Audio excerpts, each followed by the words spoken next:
کسی شخص کے ایمان کی پیمائش کرنی ہو تو دو موقع ہیں، یا اس کے ایمان کی پیمائش خوشی کے وقت ہوتی ہے یا غمی کے وقت ہوتی ہے۔ دیکھنا یہ ہے کہ پہلی صف میں بیٹھنے والا خوشی کو گزارتا کیسے ہے، دیکھنا یہ ہے کہ دین کی بات کرنے والا غم کو کس طرح ٹالتا ہے۔ جو مومن ہوگا اس کی زندگی کے دونوں پہلوؤں کی رہنمائی موجود ہے۔ كان اذا اتاه امر يسر به خر ساجدا لله۔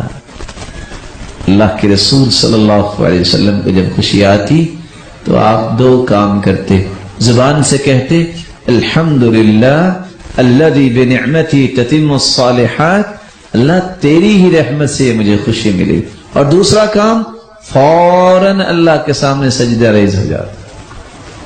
یہ خوشی ہے۔ اور اگر آپ کو غم آتا وَكَانَ إِذَا حَزَبَهُ أَمْرٌ صَلَّى، جب آپ کو کوئی چیز فکر مند کرتی تو آپ اس وقت بھی دو کام ہی کرتے، قدر اللہ وما شاء فعل، جو اللہ نے لکھا تو ہو گیا، اور دوسرا کام اللہ کے سامنے سجدہ کرتے۔ عبداللہ ابن عباس رضی اللہ تعالیٰ عنہ کے بھائی فوت ہوئے، راستے میں آ رہے تھے، گدھے پہ سوار تھے، جب اطلاع ملی کہتے رکو، گدھا اس کو دیا، اللہ اکبر، وہ اب کھڑے، کہا یہ کیا؟ آپ نماز پڑھ رہے ہیں، آپ کے بھائی فوت ہو گئے ہیں، کہا تو کیا کرنا چاہیے؟ جب قرآن کہتا ہے استعینوا بالصبر والصلاۃ، تو یہ چیزیں بیان کرنے کے لیے ہیں، صرف کرنے کے لیے نہیں ہے۔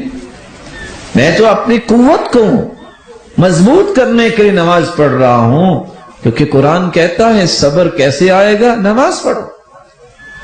تو خوشی اور غمی سے انسان کے ایمان کی پیمائش ہوتی ہے۔ بہت سارے خوشی کے موقعوں پہ اپنے آپ سے باہر ہو جاتے ہیں، وہ آپے سے باہر ہونا اصل میں ان کے ایمان کی ایک پیمائش ہوتی ہے۔ غم تو آتا ہی ہے، اور غموں سے کون بچا؟ اگر خوشی آپ کے ساتھ صوفے میں بیٹھی ہے تو غم آپ کے قدموں میں بیٹھا ہوتا ہے، بس تھوڑی دیر کے بعد اس کو اوپر آنا ہے اور خوشی کو نیچے چلے جانا ہے۔ یہ زندگی کا ایک حصہ ہے۔ کبھی یہ تصور نہ کرنا کہ زندگی میں مجھے کوئی غم نہیں آئے گا۔ ہمیشہ وہ لوگ زیادہ پریشان ہوتے ہیں جن کی ایکسپیکٹیشن یہ ہوتی ہے غم نہیں آنا چاہیے۔ ارے اللہ کے پیارے بندے، اگر دنیا میں بھی کوئی غم یا مصیبت نہ ہو تو کوئی جنت کی خواہش کرے گا؟ یہی تو فرق ہے کہ جنت کے اندر کی خوف اور غم نہیں ہوگا، اس کا مطلب یہ نکلا دنیا میں تو یہ ساری چیزیں ہوں گی۔ اسی رسول اللہ صلی اللہ علیہ وسلم کے ان دونوں پہلوؤں کو یاد رکھنا چاہیے۔ اور آپ یہ بات سن کے حیران ہوں گے، آج جب خوشی کا موقع ہوتا ہے تو شیطان ہے نا جس طرح پٹی پڑھا دے، کچھ لوگ تو آپے سے باہر ہو جاتے ہیں اور پتہ اس وقت چلتا ہے خوشی کے گھر میں صف ماتم بچ جاتی ہے، فائرنگ ہوتی ہے اور دو چار بندے اپنے مر جاتے ہیں۔ اور بس اوقات ایک لمحے کے لیے ان دانش مندوں سے پوچھا جائے، ارے خوشی تو زمین پہ ملی اور خوشی تو آپ کے گھر میں آئی، آسمان پہ کون ہے جس کو آپ گولیاں مار رہے ہو؟ کبھی سوچا کسی؟ اور اگر وہ روایت پیش کر دی جائے کہ جب یاجوج ماجوج کی قوم جو ہے بحیرہ طبریہ سے گزرے گی، جو بہت بڑا سمندر ہے، اور سارا پانی پی جائے گا، اور بعض روایات تو بتاتی ہیں کہ کوئی چیز نہیں چھوڑے گی۔